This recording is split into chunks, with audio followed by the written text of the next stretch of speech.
হ্যাঁ, বলুন আপনাদের অভিযোগটা কি? বলুন। অভিযোগটা হচ্ছে যে তারাতলায় যে দুর্ঘটনাটা ঘটেছিল হ্যাঁ। 24 তারিখ, হুম হুম 24 থেকে 26 তারিখ অবধি রেস্কিউয়ের কাজটা চলেছিল। হুম হুম তারপর দেখা গেল সিভিল ডিফেন্স, এনডিআরএফ, হুম পুলিশ, ফায়ার ব্রিগেড আরো আদার সংস্থাগুলো এসছিল।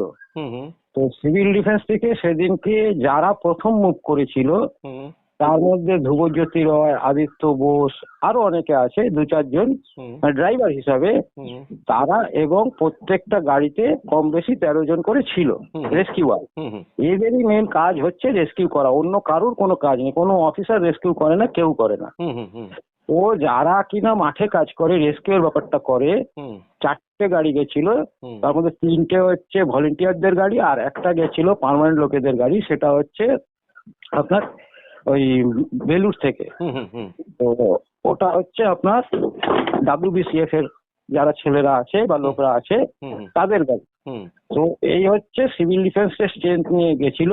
হুম তো এই 4জন ড্রাইভার এবং যারা প্রকৃত ফার্স্ট টাইম গেছিল হুম তারাই কাজটা করে। কিন্তু পরবর্তী সময় দেখা গেল হুম যে যখন মুখ্যমন্ত্রী আমাদের উপরে খুশি হয়ে, হুম হুম প্রত্যেকের উপরে এই বডিগার্ডে খুশি অনুষ্ঠানটা করলেন। হ্যাঁ।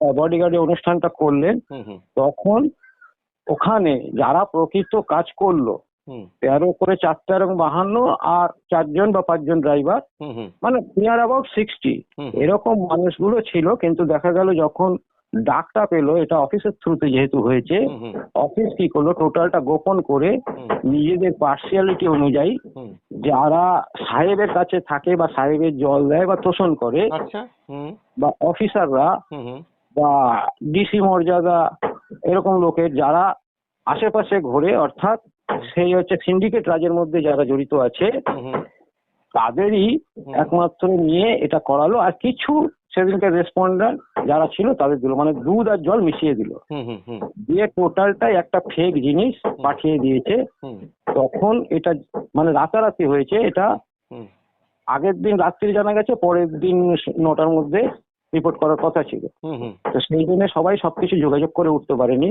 হুম যারা ছুটিতে ছিল এরকম ড্রাইভার থেকে শুরু করে কেউ মানে রেসপন্স এরিয়ায় যায়নি, হুম হুম এরকম ড্রাইভার থেকে শুরু করে এবং এরকম স্টাফ থেকে শুরু করে পার্মানেন্ট স্টাফ থেকে শুরু করে হুম ইচ অ্যান্ড এভরি এই মানে বেনো জলের মধ্যে তাদের নামটাও ঢুকিয়ে দেওয়া হয়েছে হুম হুম এবং তারাও গিয়ে সেই পার্টিসিপেট করলো, সবই ঠিক হলো। হুম তারপরে কিছু মানুষ যারা প্রকৃত কাজ করেছে, হুম আদিত্য ঘোষ, ধ্রুবজ্যোতি রয় বা এদের মতো যারা আছে অন্যান্য ভলেন্টিয়াররা, হুম হুম টিআরপির ছেলেরা, হুম তো এরা গিয়ে অফিসকে জানায় এবং বিরোধ সৃষ্টি করে যে আমরা প্রকৃত কাজ করলাম, আমাদের নামটা কেন গেল না। হুম হুম তো সেই জায়গায় দাঁড়িয়ে অন্যান্য লোক যারা জল দেয়, যারা ছিল না স্পটে, হুম যারা মানে হেডকোয়ার্টারের আশেপাশে অফিসারদের সমস্ত কিছুতে মানে আছে, হুম হুম ভালো মন্দ সব বিষয়ে আছে, হুম অর্থাৎ সিন্ডিকেট রাজের মধ্যে তাদেরও অস্তিত্ব আছে, এরকম কিছু মানুষজন থেকে শুরু করে হুম নতুন যে এসওয়াই গুলো রিক্রুট হয়েছে হুম তাদের একটা সিন্ডিকেট, এই টোটাল নিয়ে একটা দুর্নীতিপূর্ণ সিন্ডিকেট তৈরি হয়েছে। সেই সিন্ডিকেটের লোকরাই হুম বেশিরভাগ ডাক পেলো, হুম আর প্রকৃত যারা কাজ করলো তারা কোনো রকম ভাবে ডাক পেলো না। আর এই 60 জনই হচ্ছে প্রকৃত সেদিন রেসপন্ডার, বা এরাই ছিল সেদিন যতটুকুনি কাজ হয়েছে সিভিল ডিফেন্সের তরফ থেকে, হুম হুম এরাই সেই উদ্ধার কার্যটা করেছে। বাদ বাকি লোক কিন্তু যে কম্পিউটার চালায় হুম বা যে জল এনে দেয় সে কিন্তু কোনো মানে উদ্ধার কার্য জানেও না, উদ্ধার কার্যের জন্য সে মানে গুরুত্বপূর্ণ লোকও নয়। হুম তো সেই জায়গায় দাঁড়িয়ে প্রত্যেককে এই জায়গাটাকে ওরা করে দিল। যখন ডিসি বা অন্যান্য ঊর্ধ্বতন অফিসারকে যখন বিরোধ করে জানানো হলো, তারা তখন নানা রকম ভাবে ছলনাচলে বললো যে তোমরা এটা নিয়ে বিরোধ করো না, তোমরা বেশি জানিও না, হুম এটা আমরা দেখছি কি করা যায়। হুম এবং পরবর্তী সময় কোনো কোনো নতুন নতুন এসওয়াই যারা এসছে রিক্রুট হয়ে এই জামানা মানে গত জামানা, হুম হুম হুম হুম রিক্রুটমেন্টটা নিয়েও সন্দেহ আছে, সে তো মানে মমতা অনেক বন্দ্যোপাধ্যায়ের জামানায় বলছেন? হ্যাঁ হ্যাঁ হ্যাঁ। হুম হুম এবং আমার কাছে গোপন কিছু তথ্য আছে, সেগুলো পরে সে বলা যাবে, হুম কিন্তু সন্দেহজনক। হুম হ্যাঁ, হুম কেন একটা এসওয়াই হতে গেলে যা শিক্ষা দরকার, হুম অনেকে ইংরাজি পড়তে পারে না, অনেকে বাংলা পড়তে পারে না, অনেকে কি বুদ্ধি কি তার বিবেচনা তারই মানুষকে পরিচয় পাওয়া যায় সে কতটা শিক্ষিত।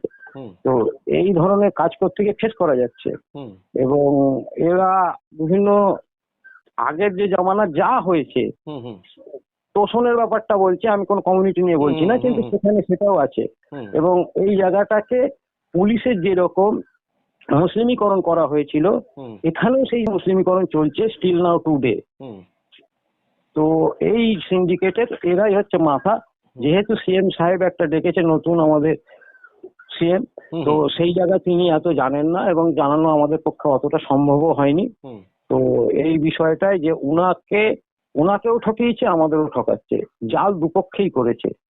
তো সেই জায়গায় দাঁড়িয়ে যে আগামী দিনে যেন সিএম এইটাকে একটু বিবেচনা করে যারা প্রকৃত গেছিল তার পূর্ণ তদন্ত এবং দোষীদের খোঁজা এবং দোষীদের শাস্তি দেওয়া, এবং যারা প্রকৃত কাজ করেছিল তাদের যদি পুনরায় একটু চিন্তা ভাবনা করে তাদের যোগ্য সম্মান এবং রিওয়ার্ড যদি থাকে, রিওয়ার্ড দিয়ে যদি তাদের একটু সম্মান দেয়, আগামী দিনে এরা আরো আরো অনেক বেশি ভালো কাজ করবে। দাদা, আমি আপনার নাম জিজ্ঞাসা করব না, কিন্তু আমার প্রশ্ন হচ্ছে, মুখ্যমন্ত্রী যখন বডিগার্ড লাইনে অনুষ্ঠান করলেন এবং Indian army, eastern rail, Kolkata police, disaster management, civil defence সকলকে সম্বোধিত করলেন, তারাতলা ঘটনার পরিপ্রেক্ষিতে যেভাবে উদ্ধার কার্য চালিয়েছে তারা, এত বড় বিপর্যয়কে যেভাবে সামলেছে তারা, জীবন দিয়ে লড়াই করেছে তারা, হুম। তারপরে আপনারা যারা কাজ করলেন সিভিল ডিফেন্সের, আপনাদের সেখানে অনুষ্ঠানে পাঠানো হলো না, পাঠানো হলো তাদের যারা ঘরে বসে রইলেন। এটা শুধু অফিসাররা এটা এই কাজ করলেন, এত বড় মানে সিএম কেও এত বড় ফাঁকি দিলেন, এত সাহস আসলে পেলেন কোথা থেকে? আপনারা আপনারা মানে আপনারা এই নিয়ে কেন বলছেন না, সিএম কে কেন জানাচ্ছেন না যে চ্যানেলে? আমি আবার বলি, আপনার নাম আমি এ, জানতে চাই না। আপনাদের একটা ভয়ঙ্কর অভিযোগ তো আপনি তুলছেন। এমন হয়েছে কোনো অফিসার সেই মুহূর্তে ডিজাস্টারের টাইমে সে ছুটি নিয়ে বসে আছে, সে ডিজাস্টার ডিপার্টমেন্টে চাকরি করে, ফোনে ফোনে করছে, কখনো কখনো ফোন করলে পাওয়া যাচ্ছে, কখনো পাচ্ছে না। তাকে হুম, যখন কোনো দায়িত্বের কথা বলা হচ্ছে হুম। সে তখন বলছে আমি ছুটিতে আছি, আমি জানি না। কিন্তু মানে তদন্ত করলে বেরিয়ে যাবে সেও এর সঙ্গে যুক্ত, এবং তার নামেও ওই সব কিছু রিওয়ার্ড টিওয়ার্ড ইস্যু হচ্ছে। মানে তার এর নামেও থেকে মানে পুরস্কার দেয়া হয়েছে? হয়তো হচ্ছে, এটা একটু তদন্ত সাপেক্ষ ব্যাপার, কারণ আমরা তো আর অফিসের ভেতরে ঢুকে তার কাগজপত্র দেখার ক্ষমতা নেই। আমরা অভিযোগ করতে পারি, কিন্তু অভিযোগটাকে সম্পূর্ণ অভিযোগটা ঠিক আছে কি ভুল আছে এর জন্য তো প্রশাসন আছে, প্রশাসন এটা করুক, আশা করা যায়। মানে আপনারা যারা সেদিনে প্রকৃত কাজ করলেন তারা কেউ এই বডিগার্ড লাইনে সিএম এর মুখ্যমন্ত্রীর অনুষ্ঠানে ডাক পেলেন না, তাই তো? না না, কেউ নয়, মানে কিছু পেয়েছে যারা পেটোয়া, হুম, হুম, আর যারা একটু পেটোয়া নয় তাদের বঞ্চিত করা হয়েছে। মানে জল আর দুধ মেশানো হয়েছে, পুরোটাই বলবো যে জল সেটাও নয়, হুম, আবার পুরোটাও দুধ না হলে তো, যদি পুরো আমি জল পাঠাই তাহলে তো আর দুধ বলে কিছু গ্রান্টেড হয় না। হুম। ওর সঙ্গে অবশ্যই আমাকে দুধ এবং জল দুটোকে মিশিয়ে সেটাকে মানুষের ভেজাল জিনিসটা মানুষকে চালানো যায়। তো এটা আপনাদের অথরিটি কি বলছে, যে কেন তারা এই কাজটা করলেন? আপনাদের অফিসারটা কি বলছে? অফিসার এই এই ঘুঘুর বাসাটা আজ থেকে নয়, আপনি জানেন আগের জামানা থেকে ছিল, এবং তারাই সেই মানে মমতা পদেই রয়ে গেছে। বন্দ্যোপাধ্যায়ের আমল থেকে ঘুঘুর বাসা চলছে এখানে? হ্যাঁ, হুম, সেই আমল থেকে হয়ে যাচ্ছে। তো এই সরকার এসছে হয়তো 2 মাস, কিন্তু ইনারা এখনো সেইভাবে বুঝে উঠতে পারেনি বা বুঝতে পারছেন না, হয়তো হয়তো আমি কাউকে বলবো না যে একেবারে 100%, হুম, হুম, কিন্তু সেই লোকগুলোই তো রয়ে গেছে।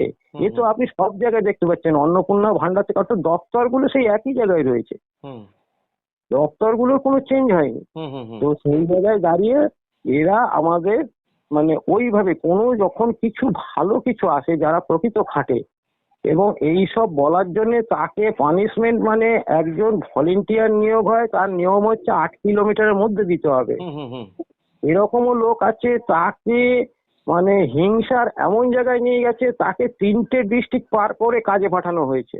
হুম, হুম, মানে যেটা একজন ভলেন্টিয়ার বা অস্থায়ী কর্মীর ক্ষেত্রে মানে লিগ্যাল প্রসেসে হয় না। হুম, হুম, হুম, হিউম্যানিটি তো অনেক দূরের কথা, হিউম্যানিটির এখানে কোনো ব্যাপারই নেই। হুম, হুম, হুম, এবং বিভিন্ন সময় বিভিন্ন অফিসার বলছে আমাদের, হুম, হুম, বলছে যে এরকম আইনকে মানে, হুম, বা আইন যদি মানতে হয় কোর্টের কাছে যাও, আমরা আইন ফাইন বুঝি না, এই ধরনের কথাবার্তা মানুষকে বলেছে। হুম, হুম, হুম। তো আমরা ভেবেছিলাম এই সরকার এসছে আইনের শাসন হবে, কিন্তু সেই জায়গাটা জিজ্ঞাসা চিহ্ন থেকে যাচ্ছে বারবার, যে কবে আমরা বা আমাদের এই সমস্ত শ্রেণী বা সমাজ মুক্তি পাবে। ওকে দাদা, অনেক অনেক ধন্যবাদ। ঠিক আছে, যদি একটু মানবিকভাবে মুখ্যমন্ত্রী দেখে এবং আমাদের ব্যাপারটা দেখলো, এবং এতে কি হবে, ওনার মন্ত্রী যারা হুম কাজ হুম। করছে বা সরকারি এগুলোও যদি একটু পরিষ্কার করতে পারে, আগামী দিনে উনি নির্ভয়ে আরো ভালো কাজ পাবে। আরো শুধু দুর্নীতি এখানে নয়, দুর্নীতি এই দপ্তরে প্রচুর আছে। হ্যাঁ, তো একটা দুর্নীতি এখন সামনে এসছে এবং হাজার হাজার দুর্নীতি আছে, উনি যেন পুরোটাই ইনকোয়ারি করে। মানে যেখানে পয়সার ব্যাপার থাকে সেখানেই দুর্নীতি হয়, যেখানেই সম্মানের ব্যাপার থাকে সেখানেই দুর্নীতি হয়, চাওয়া পাওয়ার যেখানে থাকে সেখানেই দুর্নীতি হয়। এইগুলো যেন একটু উনি দেখেন, এইটুকুনি আমাদের অনুরোধ। আর আমরা খুব নিচু তলার মানুষ, আমাদের জন্য যদি একটু ভাবেন তাহলে মানে ওনার কাছে আমরা কৃতজ্ঞ থাকবো। ওকে দাদা, থ্যাংক ইউ, ধন্যবাদ। হুম হুম।